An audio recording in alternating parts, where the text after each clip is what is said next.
हरे कृष्णा। क्या आप जानते हैं, जब माता सीता का हरण हुआ तो भगवान श्री राम इतने व्याकुल हो गए कि उन्होंने पूरे वन में विलाप करते हुए सीता जी को खोजा और उसी खोज ने आगे चलकर रावण के अंत और राम राज्य की स्थापना का मार्ग बनाया। आज की चैत्र मास कथा में हम जानेंगे कैसे सुपर्णखा की घटना से शुरू हुई ये कथा लंका दहन और रावण वध तक पहुंची। आप देख रहे हैं आस्था, श्रद्धा और भक्ति। तो आइए श्रद्धा और भक्ति के साथ आरंभ करते हैं आज की पावन चैत्र मास कथा। नारद मुनि कहते हैं, दंडकारण्य वन में निवास करते हुए भगवान श्री रामचंद्र जी ने रूप बदलने वाली जलस्थान निवासी सुपर्णखा नाम की राक्षसी को दंडित करके कुरूप कर दिया। जब सुपर्णखा के कहने पर खर, दूषण, त्रिशिरा और उनके साथ आए राक्षसों ने राम पर आक्रमण किया, लेकिन भगवान राम ने युद्ध में 14,000 राक्षसों का वध कर दिया। यह समाचार लंका पहुंचा तो राक्षसों का राजा रावण क्रोध से जल उठा। उसने राक्षस मारीच से सहायता मांगी। मारीच ने रावण को समझाया, हे रावण, उस पराक्रमी राम से विरोध मत करो। लेकिन रावण ने उसकी बात नहीं मानी। मारीच ने स्वर्ण मृग का रूप धारण किया और राम तथा लक्ष्मण को आश्रम से दूर ले गया। और इसी अवसर का लाभ उठाकर रावण ने माता सीता का अपहरण कर लिया। लेकिन क्या आप जानते हैं, माता सीता को बचाने के लिए एक वृद्ध पक्षी ने रावण से युद्ध किया था, और वही पक्षी था जटायु। जटायु ने रावण को रोकने का प्रयास किया, लेकिन रावण ने उसे घायल कर दिया। जब भगवान राम ने जटायु को देखा और उसके मुख से सीता हरण की कथा सुनी तो वे अत्यंत दुखी हुए। फिर उन्होंने जटायु का विधि पूर्वक अंतिम संस्कार किया। सीता की खोज करते हुए राम और लक्ष्मण को भयंकर राक्षस का बंद मिला। भगवान राम ने उसका वध किया।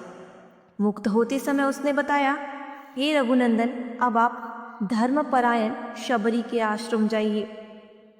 भगवान राम शबरी के आश्रम पहुंचे।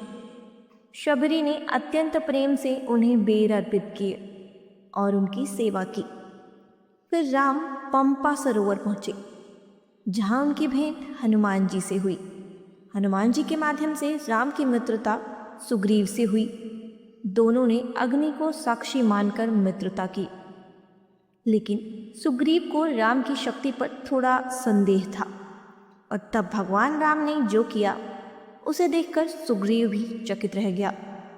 राम ने अपने पैर के अंगूठे से दुंदुभि दैत्य के विशाल अस्थियों को 10 योजन दूर फेंक दिया और एक ही बाण से 7 लाख वृक्षों को भेद दिया। अब सुग्रीव को राम की शक्ति पर पूर्ण विश्वास हो गया। इसके बाद राम ने युद्ध में वाली का वध किया और सुग्रीव को किष्किंधा का राजा बना दिया। सुग्रीव ने वानरों को चारों दिशाओं में सीता की खोज के लिए भेज दिया। तभी संपाति गृध्र के बताने पर महाबली हनुमान जी ने 100 योजन चौड़े समुद्र को लांघ लिया। वे लंका पहुंचे और अशोक वाटिका में माता सीता को देखा। उन्होंने राम का संदेश दिया और उन्हें सांत्वना दी। फिर उन्होंने लंका में उत्पात मचाया और अंत में पूरी लंका को जला दिया। जब हनुमान जी लौट कर आए तो उन्होंने भगवान राम से कहा, प्रभु, मैंने माता सीता का दर्शन कर लिया है। इसके बाद भगवान राम समुद्र तट पर पहुंचे। समुद्र के कहने पर नल ने समुद्र के ऊपर सेतु बनाया। राम की सेना उसी सेतु से लंका पहुंची। भयंकर युद्ध हुआ और अंत में भगवान राम ने रावण का वध किया। माता सीता की पवित्रता सिद्ध करने के लिए उन्होंने अग्नि परीक्षा दी। अग्निदेव ने उन्हें निष्कलंक घोषित किया। इसके बाद भगवान राम ने विभीषण को लंका का राजा बनाया और पुष्पक विमान से अयोध्या लौट आए। अयोध्या में भगवान राम का राज्याभिषेक हुआ। राम के राज्य में सभी लोग सुखी, स्वस्थ और धर्मपरायण थे। किसी को रोग, भय या अकाल का दुख नहीं था। सभी नगर और राष्ट्र धन धान्य से संपन्न थे। भगवान राम ने 11,000 वर्षों तक राज किया और अंत में अपने परम धाम को पधार गए। शास्त्रों में कहा गया है, जो व्यक्ति श्रद्धा से रामायण की कथा सुनता है उसके जीवन से दुख और पाप दूर हो जाते हैं। और इसी के साथ आज की चैत्र मास कथा को यहीं विराम देते हैं। अगर आपको ये कथा अच्छी लगी हो तो वीडियो को लाइक करें, शेयर करें और चैनल को ज़रूर सब्सक्राइब करें। फिर मिलेंगे कल चैत्र मास कथा श्रृंखला के अगले सर्ग के साथ। आप देख रहे हैं आस्था, श्रद्धा और भक्ति।